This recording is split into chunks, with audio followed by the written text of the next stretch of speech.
Sense contact gives the lowest quality of happiness.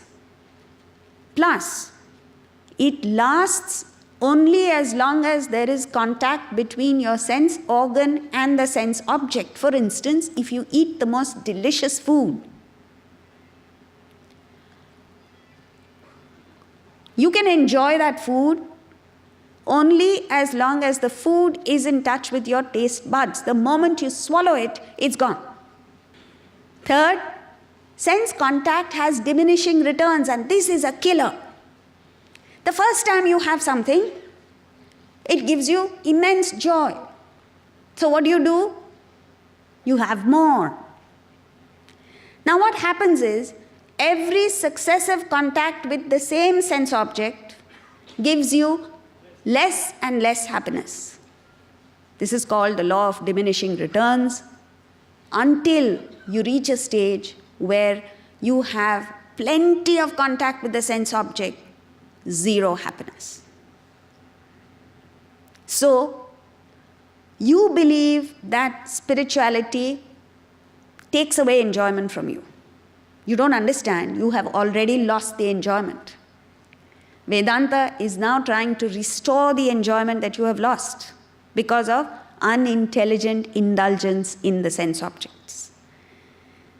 The mantra today in the world, all over the world, is have more, buy more, spend more. And children are the worst victims of this terrible marketing gimmick. And that is why we have programs for school children, programs for young adults.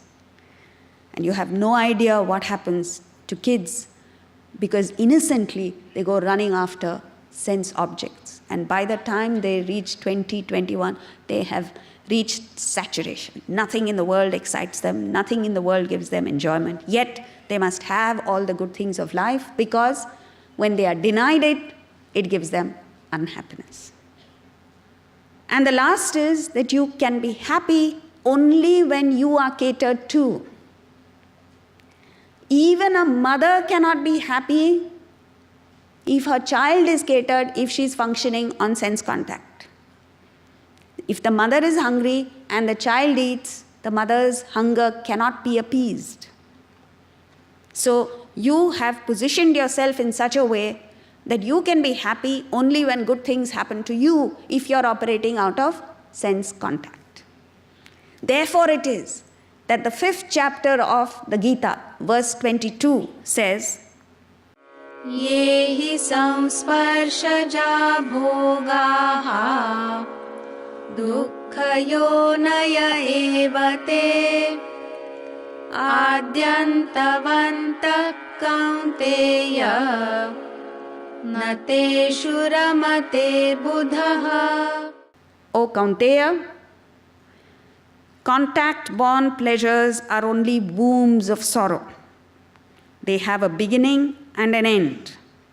Nateshu ramate buddhaha. The wise one does not revel in them. What does this mean? All of us are complete, total fools. It is sad that the whole world is running after sense contact. Science and technology is working towards making the sense objects more attractive. Billions of dollars are being spent on this. If only a fraction of this energy is invested in developing yourself, in enabling yourself to enjoy the world, it would be such a wonderful thing. You would be happy with the sense contact. The problem is, as Shankaracharya says, Bhagavad Gita kinchidadhita. All that you have to do is study the Bhagavad Gita just a little. That's why we have lectures here only once a year. That's enough for you. We have classes only once a week. We don't have every day. Just a little is enough. Because this thought of the divine, the thought of the higher, comes to every one of us. But then the daily chores of everyday living rob you of the excitement and the exhilaration that makes life so meaningful.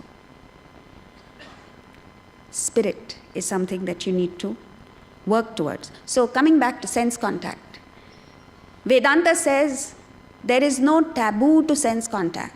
There are no limits to sense contact. The only thing that Vedanta says is that you should be the master of the contact, not the slave. In other words, is it your journey or is it theirs? Do you go wherever your sense organs dictate, or do you decide what to enjoy? So, this is what it is. And the Gita spells out sense control. Sense control, you have to do just two things. All of us are born with distinct likes and dislikes. Raga, dvesha, we're born with it. Even an infant exercises his or her likes and dislikes emphatically. All that you need to do is, don't allow the likes and dislikes to directly propel you to action. Think about it. Scan it with your intellect. And if the intellect approves it, then go ahead and by all means enjoy it. But if the intellect says no for any reason, you should have the courage to follow the dictate of your own intellect. For instance, if you have overeaten for the last 5 days and you have an upset stomach, and this evening you've been invited to dinner by someone, and there is the most delicious food laid out before you, you're exactly what you like. So your mind reaches out for the food and says, I want it. The intellect says, no, you have an upset stomach, you're going to be in trouble if you eat. At that time, you must have the power of the intellect to exercise this control. This is sense control. The second thing is that you may not have a particular like or dislike, but you may come across a fresh experience in life. Let's say you go somewhere, you're traveling, and you eat the most delicious ice cream you've never eaten before. You eat it, you enjoy it, the enjoyment is over, complete. When you come back here, home, your mind should not linger in the enjoyment of that particular experience. If you linger, you create a fresh desire, you are violating sense control. You are unhappy. In other words, if you don't exercise sense control, you are positioning yourself for unhappiness.